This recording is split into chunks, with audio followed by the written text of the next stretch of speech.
Pues así es, Martin Luther King, el hombre que luchó por los derechos civiles de los afrodescendientes, el hombre del famoso I Have a Dream. Hablamos de él hoy aquí en Renaissance Internacional, lo vamos a recordar, a conocer su legado y bueno, qué tanto de ese legado hoy se mantiene vigente no solo en Estados Unidos sino en el mundo.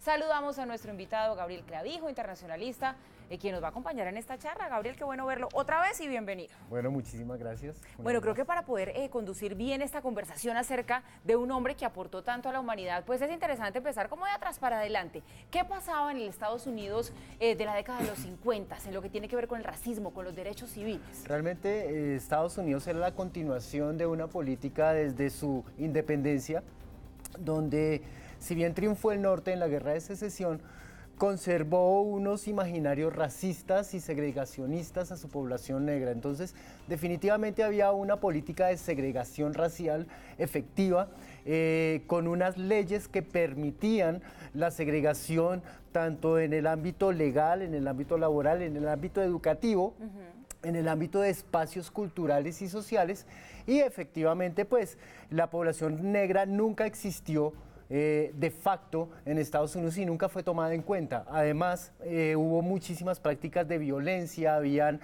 grupos como el Ku Klux Klan, los hermanos de la sangre y los hermanos de la raza, que eran grupos blancos que trataban sobre la supremacía de los White Anglo-Saxon and Protestant, los WASP, el pueblo anglosajón, blanco y protestante. Entonces, Estados Unidos, para los blancos, los negros prácticamente no existían. ¿Y en qué momento y cómo empezó a emerger Martin Luther King como ese líder carismático que terminó siendo después? Martin Luther King viene de la herencia de Martin Luther King Sr., su padre, un pastor bautista, y él heredó también esas políticas, empezó a estudiar Derecho en Georgia, un estado del sur, del Deep South, del sur profundo, y efectivamente empezó a ver cómo estas dinámicas empezaban a afectarlo directamente a él. Él tomó muchísimo de la filosofía, de la acción colectiva y la acción no violenta que ejerció Gandhi en la India. Y él tomó estas prácticas y las revirtió al caso norteamericano. Que por eso quería preguntarle, hagamos una pausa allí porque me parece interesante. Su método era el de la desobediencia civil no violenta como medio de protesta. ¿Cómo funcionaba eso? Hay que tener en cuenta que no es que dé la otra mejilla y se deje hacer de todo. No es hasta allá. No es esto. Es una visión que se ha tenido muy equivocada de esta forma de resistencia política. Realmente la acción no violenta es una acción que se vive en varios pasos y en varias formas de acción coordinada para deslegitimar la acción del Estado y deslegitimar la coerción como una forma de presión. La primera de ellas, por ejemplo, es que dentro de los militantes de la acción política no violenta está la preparación psicológica y física para el maltrato. Ellos eran entrenados física y psicológicamente para ser abusados por los blancos. Y resistir. Entonces, podía ser que se iban a una cafetería de blancos y los golpeaban, les tiraban la comida, los insultaban y ellos se quedaban quietos. Es una posición de tremendo valor y de tremendo coraje. ¿Por qué? Porque en la medida de no reaccionar frente a la violencia, el mecanismo de violencia, es deslegitimado. Por lo tal, la violencia es inexistente y la acción que quieren hacer, pues simplemente pierde todo valor.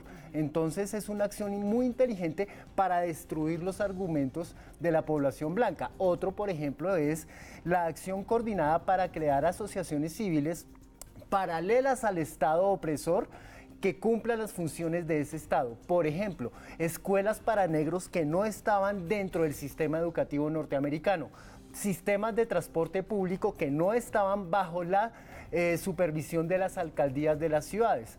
Habían otras acciones como, por ejemplo, crear acciones políticas de denuncia frente a las acciones de violencia. Es decir, tener un cubrimiento publicitario muy grande donde se viera reflejada que esa violencia que estaban ejerciendo sobre ellos era realmente innecesaria y abusiva. Quienes quedaban mal eran los perpetradores de la violencia. El que estaba agrediendo a quien no le estaba respondiendo a esa agresión. ¿Cuál es, Gabriel, la historia detrás de ese día, de ese momento en el que Martin Luther King pronuncia su famosísima frase de I have a dream, yo tengo un sueño. El discurso de I have a dream es la culminación y es el epítome del movimiento de los derechos civiles.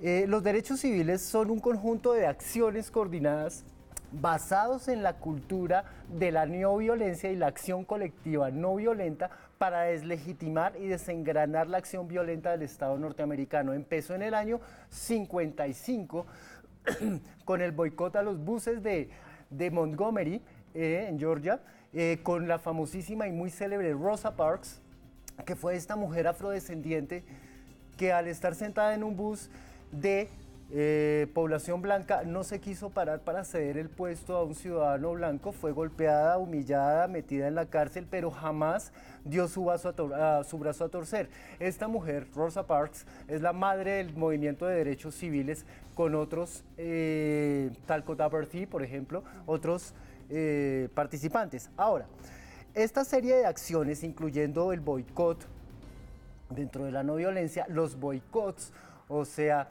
el no consumo de productos blancos, el no usar transporte público blanco, el no educarse con libros blancos, esos se llaman boicots, desengrana el poder blanco sobre la población negra. Es un instrumento de poder que desengrana los instrumentos de coerción. Es sumamente potente y la gente tiene que entender que la no violencia es el instrumento más potente que existe frente a una reclamación política, muchísimo más potente que la violencia como tal. Ahora, estos movimientos desencajaron o desengranaron en el 64 en el discurso de I Have a Dream, donde Martin Luther King enaltece la unión del pueblo blanco y el pueblo negro. Además, este movimiento de los derechos civiles no es un movimiento único, habían otros movimientos mucho más beligerantes como el movimiento de la superioridad negra y la nación del Islam de Malcolm X, que es otro de los grandes exponentes de la supremacía o del poder negro, y posteriormente el movimiento de las Panteras Negras en los años 70, sí, que vienen acá, y I Have a Dream es casi como la elevación de Martin Luther King a la historia. Casi. Sin lugar a dudas, pero entonces ahora trasladémonos al momento actual, después de conocer esta historia tan interesante de lo que hay detrás de todos los logros de Martin Luther King. Ese legado hoy se podría decir que se está eclipsando bajo el gobierno de Donald Trump, que tiene desde todo punto de vista un discurso muy racista, un discurso muy de discriminación.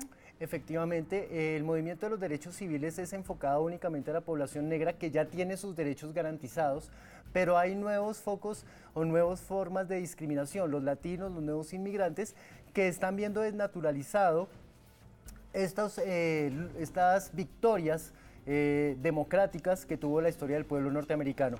Realmente Donald Trump es un exponente de la población WASP, White, Anglo-Saxon and Protestant, posiblemente es muy simpatizante de las políticas unionistas y de las políticas tradicionalistas del republicanismo blanco en Estados Unidos, lo cual borra un poco los logros conseguidos de igualdad, sobre todo legal y política, de la población negra. Bueno, pues así, entendiendo la historia, recordamos hoy a Martin Luther King, su legado, saber qué ha pasado, qué puede venir de ahora en adelante cuando cambian los líderes en el mundo y pues hay cosas que ya no continúan siendo igual con esos logros del pasado.